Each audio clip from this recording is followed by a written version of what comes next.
Au milieu des champs, en région lyonnaise, une nécropole militaire unique en France, le Tata sénégalais de Chasselet. Tata signifie en wolof « enceinte sacrée ».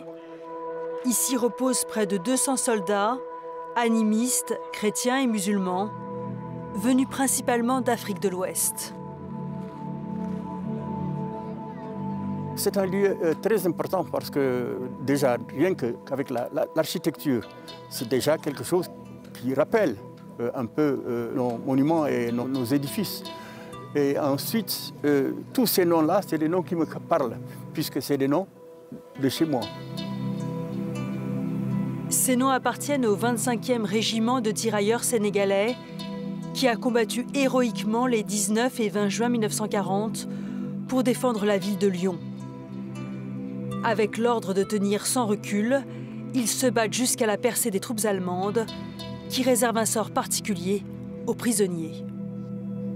Comme ils le font depuis le début de la campagne, les soldats allemands vont séparer les soldats blancs des soldats noirs. Les officiers qui sont là sont écartés, amenés ailleurs, et on se retrouve avec deux groupes. Un groupe de tirailleurs sénégalais qui va prendre la tête de la colonne, et derrière eux, un groupe de soldats d'origine française. Et là, on les emmène dans un lieu isolé, à l'extérieur du village, et là, les soldats allemands vont leur donner l'ordre d'aller dans un pré. Et une fois que les soldats africains sont dans ce pré, on a des blindés allemands qui vont ouvrir le feu sur eux à la mitrailleuse, et des soldats allemands qui vont ouvrir aussi le feu sur eux avec leurs armes individuelles, fusils, pistolets mitrailleurs, etc.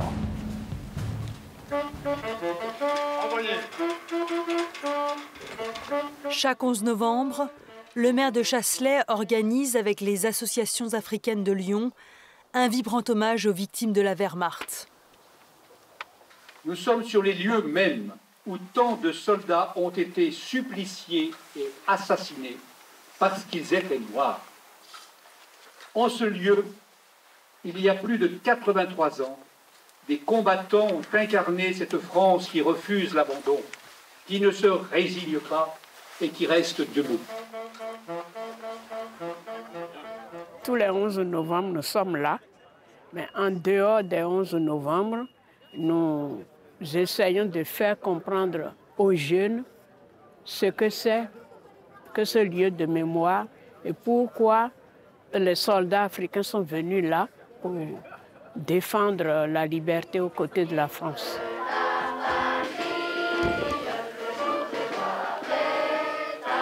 Dans les programmes, ce n'est pas enseigné. On fait juste allusion aux tirailleurs, mais vraiment, on ne raconte pas leur combat. Les tirailleurs ont payé le prix fort. D'après les historiens, près de 3000 d'entre eux ont été exécutés par l'armée régulière allemande en 1940 en marge des combats. Aucun ordre n'avait été donné par la hiérarchie. Seul le préjugé racial serait en cause. On a pensé longtemps que ce massacre avait été perpétré par des SS. Et en fait, non, il s'agissait de soldats de la Wehrmacht. Et cela, on a pu l'attester grâce à la découverte de photos en 2019, prises par un soldat allemand, et qui nous permettent d'identifier très clairement l'unité qui est en cause. Dans cet album, ce soldat allemand, qui est complètement anonyme, on ne connaît pas son nom, raconte sa campagne.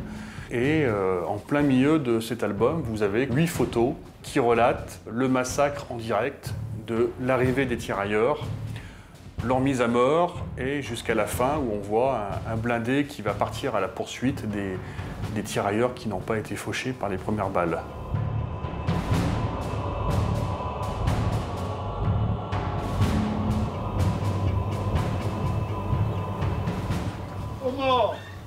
Parmi les familles présentes à la cérémonie, les descendants du Sénégalais Djibi Koulibaly.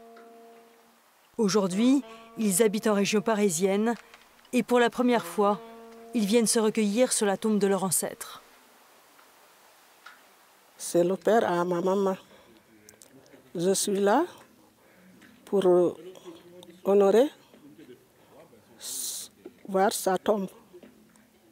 Je suis là pour ma maman aussi.